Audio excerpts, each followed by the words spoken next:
بہت اچھا دیکھ رہے ہیں جناب. پاکستان نے تو پوری دنیا کو جو ہے وہ قابل ستائش ہے. پاکستان کا جو بھی جو ہے وہ سسٹم چل رہا ہے، اور خاص طور پہ جو ہے وہ آرمی چیف صاحب اور وزیر اعظم پاکستان پوری دنیا کی نظر ہے. اور جو ہے اللہ کرے ان کی کاوشیں کامیاب ہوں اور جو ہے وہ امن ہو جائے. یہ عرصہ دراز 47 سال سے چل رہا ہے. وزیر اعظم صاحب جو ہے شہباز شریف صاحب اور فیلڈ مارشل عاصم منیر صاحب، ان کی بے انتہا کوششوں کے بعد یہ وقت آیا کہ اللہ کریم نے ہمیں اس معاملے میں سرخرو کیا، اور آج ایران اور امریکہ کی جنگ کا جو ہے وہ حتمی معاملہ کلیئر ہونے کو ہے.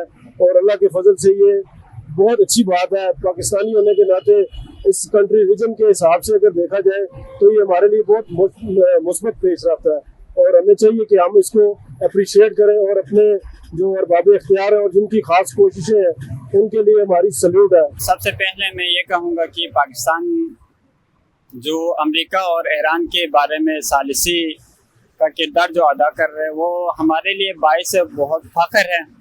اور اس وقت جو ہے ایران اور پاکستان کے درمیان میں جو مذاکرات ہو رہے ہیں وہ پاکستان کے حوالے سے ہم اپنے پاکستان کے وزیر اعظم اور فیلڈ مارشل عاصم منیر جو ہے ان کا شکریہ ادا کرتے ہیں، کیونکہ انہوں نے بہت ہی بہترین کام اس میں انجام دیا. اور اسی حوالے سے انہوں نے آج کا دن معین کیا تھا کہ انشاءاللہ یہ ثالثی پاکستان کے لیے سربلندی اور پاکستان کے لیے فخر انشاءاللہ ہر دنیا میں ہر ملک میں انشاءاللہ پاکستان کی جو ہے عزت اور آبرو انہوں نے روشن کیا، اور انشاءاللہ پاکستان کی عزت میں اس سے بھی زیادہ برتری حاصل ہوگی.